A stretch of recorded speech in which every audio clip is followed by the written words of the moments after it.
profissionais de ensino e aprendizagem da área educacional defendem que uma pessoa ou um aluno realmente apropria-se de um novo conhecimento quando de fato ele passa a ter um sentido real em sua vida. Os novos conteúdos ensinados precisam ter objetivos bem definidos, fazendo ligação com a vivência do estudante. Um aluno pode ter dificuldade de enxergar a utilidade da fórmula matemática de Bhaskara, sendo que ele sonha em ser um músico. Por este ponto de vista, parece realmente não fazer nenhum sentido conhecer tal fórmula. Este é um dos grandes desafios de um professor: mostrar para o aluno a importância e a utilidade de um conteúdo específico para a sua formação. A lei de Deus e a graça são temas polêmicos no meio cristão. Alguns defendem que uma coisa não tem ligação com a outra ou não depende da outra. Assim surgem questionamentos. Somos salvos pela lei ou pela graça? Se somos salvos pela lei, qual é o papel da graça? E se somos salvos pela graça, para que serve a lei? Neste estudo sobre a lei e a graça, permita que os ensinamentos de Deus façam sentido em sua vida.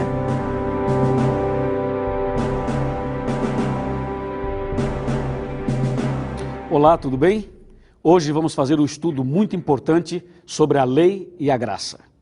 Até o estudo anterior, analisamos os 10 mandamentos e também as bênçãos da lei. Mas hoje é preciso que uma pergunta seja respondida: somos salvos pela lei ou pela graça? Esta pergunta tem sido feita há séculos por pessoas e religiões diversas. Um jovem muito rico procurou Jesus e lhe perguntou: Mestre, que farei eu de bom para alcançar a vida eterna?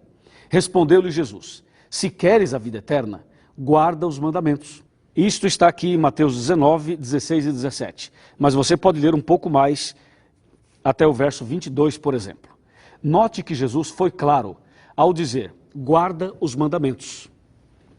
O carcereiro perguntou a Paulo e Silas: Senhores, que devo fazer para que eu seja salvo?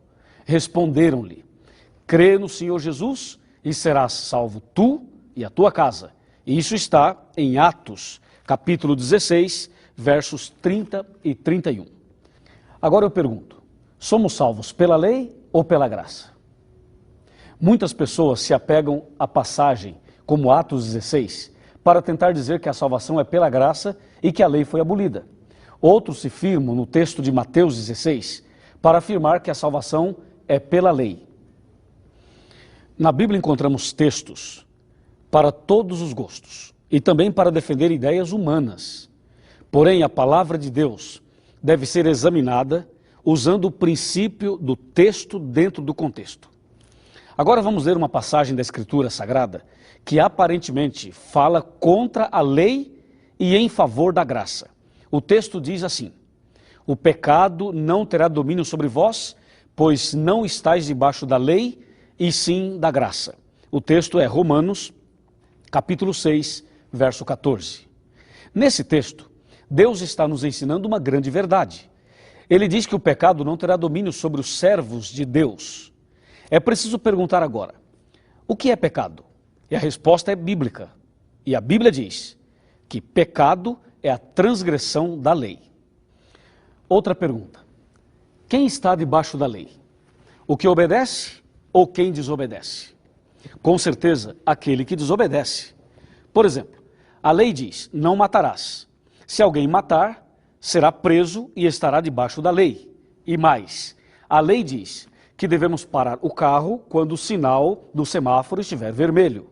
Se alguém passar mesmo assim, estará quebrando a lei. Vai levar uma multa e por isso estará debaixo da lei. Entendeu? Notemos a maravilha desse texto de Romanos. Deus diz que não estamos debaixo da lei, ou seja, não vivemos transgredindo a santa lei de Deus. Portanto, não estamos debaixo da lei, e sim em conformidade com a lei e de acordo com os mandamentos de Deus. O texto ainda diz que estamos debaixo da graça. E agora sim, todos nós precisamos da graça de Deus. Pense comigo: você é pecador? É pecadora? Qual é o salário do pecado? Você sabe a resposta? Se o salário do pecado é a morte, como diz a Bíblia, eu pergunto: Por que você não morreu ainda? Com certeza é pela graça. A misericórdia de Deus é a razão de não sermos consumidos. A pergunta continua: somos salvos pela lei ou pela graça? Vejamos agora a resposta definitiva na palavra de Deus.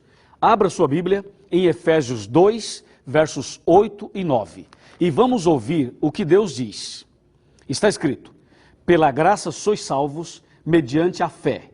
E isto não vem de vós, é dom de Deus, não de obras, para que ninguém se glorie. Finalmente, podemos afirmar que a salvação é pela graça. E se a salvação é pela graça, a lei foi abolida? Sim ou não? Para que serve a lei? A santa lei serve de espelho e mostra a real situação daquele que se olha no espelho de Deus, os mandamentos. O espelho apenas mostra as manchas, mas não pode tirá-las. Assim, a lei mostra o pecado em nós, mas não pode nos purificar e muito menos nos salvar. Quando olhamos no espelho da lei, sentimos duas coisas. Primeira, o quanto somos pecadores e quanto estamos perdidos. Segunda, precisamos de um Salvador, precisamos da graça de Deus. Quem é salvo pela graça é salvo de alguma coisa. Neste caso, salvo do pecado. Considerando que pecado é a transgressão da lei, não poderia haver salvação pela graça se a lei tivesse sido abolida, você não acha? Assim, quando alguém afirma que a salvação é pela graça, sem saber, está afirmando que a lei ainda está em vigor. Porque se não há lei, não há pecado. E se não há pecado, não existe salvação pela graça. Portanto, a Bíblia Sagrada afirma que a salvação sempre foi pela graça, mesmo antes de Cristo, ou seja, no Antigo Testamento. Nós, adventistas do sétimo dia, acreditamos que a salvação é pela graça. Acreditamos também que os cristãos devem obedecer aos 10 mandamentos pela graça de Deus. Considere isto: a luz brilha não para ser luz, e sim porque é uma luz. A laranjeira produz laranja não para ser laranjeira, e sim porque é uma laranjeira. O cristão guarda a lei não para ser cristão, e sim porque é cristão.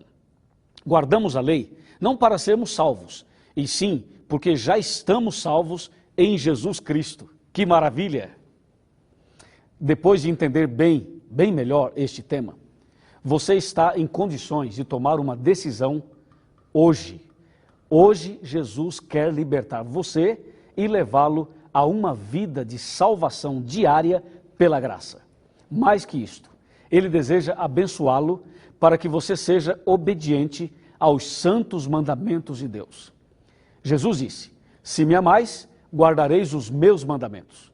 João 14, verso 15.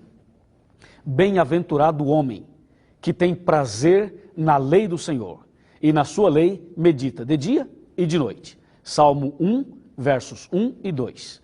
Receba agora a graça de Deus e seja feliz. Não importa qual seja o seu problema, Deus tem uma bênção especial para você hoje. Ele quer lhe dar libertação do pecado e poder para vencer. Esse é o desejo do seu coração? Então lhe convido a orar comigo. Esta oração é para que Deus nos dê a sua graça, nos dê o seu poder, para sermos fiéis aos mandamentos dele, pela graça. Oremos. Senhor nosso Deus, louvado seja o teu nome, porque a graça do Senhor é mais forte e mais poderosa que o pecado. A lei é uma bênção, porque ela mostra nossa condição e nos faz sentir necessidade de um Salvador.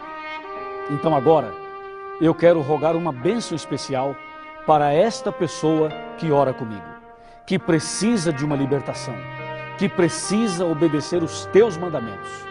Que a tua graça se faça presente na vida dela, na vida dele, com a certeza que estás nos ouvindo, com a certeza da tua bênção, com a certeza da manifestação da tua graça, com a certeza de que a partir de hoje vamos ser fiéis aos teus mandamentos nós te agradecemos agora, em nome do Senhor Jesus. Amém.